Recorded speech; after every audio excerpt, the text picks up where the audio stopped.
monde, me revoilà pour une nouvelle recette et cette fois-ci je vous emmène au Liban pour préparer le chou-fleur libanais.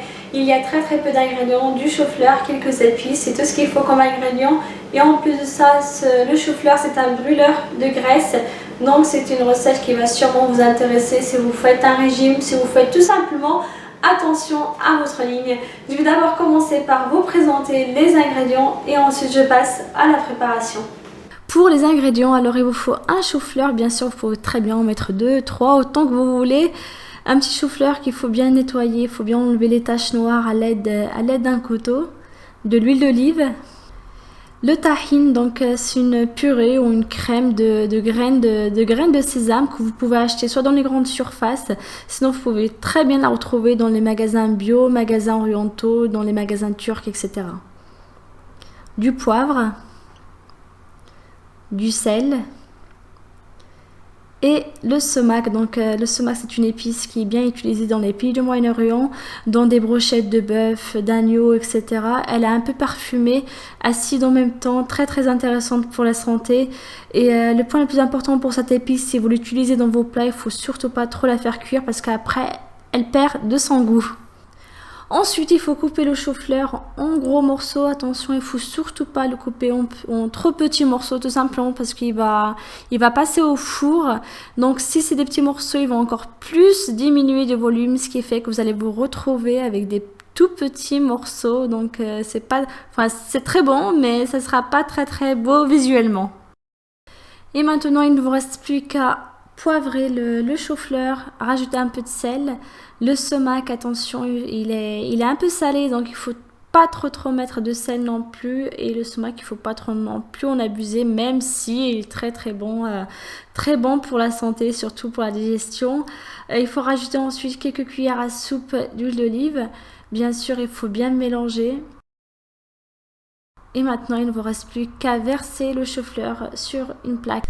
Il faut ensuite mettre le plateau au four préchauffé à 200 degrés pendant environ 15 à 20 minutes. Bien sûr, c'est selon l'épaisseur des morceaux de chou-fleur. Il faut arrêter la cuisson dès que les chou-fleurs sont bien dorés sur le dessus. Si vous avez des amandes et des noix à la maison, n'hésitez pas à les sortir pour les passer au four. Juste un petit moment, quelques minutes suffisent. Vous pouvez très bien utiliser l'option dorage si vous l'avez. Ça sera pour la décoration du chou-fleur à la fin. Pendant la cuisson du chou-fleur, vous pouvez très bien commencer à préparer la petite sauce qui va pour accompagner ce chou-fleur. Donc il faut verser soit quelques cuillères à soupe si vous avez utilisé beaucoup de chou-fleur, sinon vous pouvez très bien mettre juste quelques cuillères à café de tahine. Ensuite il faut rajouter une petite cuillère à café de sumac, un peu de poivre et aussi une petite cuillère à soupe d'huile d'olive. Après pour l'assaisonnement, vous pouvez vraiment faire comme vous voulez, vous pouvez très bien rajouter du persil, de la coriandre, etc. Vous pouvez très bien faire votre propre mélange. Voilà, on arrive à la fin, donc maintenant il ne vous reste plus qu'à présenter les chou-fleurs dans une assiette. Pour la décoration, je fais vraiment quelque chose de très simple. J'adore les amandes, les noix, les fruits secs, donc j'en mets un peu partout, surtout dans ce chou-fleur et le goût est vraiment très intéressant. Ensuite, je rajoute mon petit bol de tahine, enfin la petite sauce préparée à base de tahine.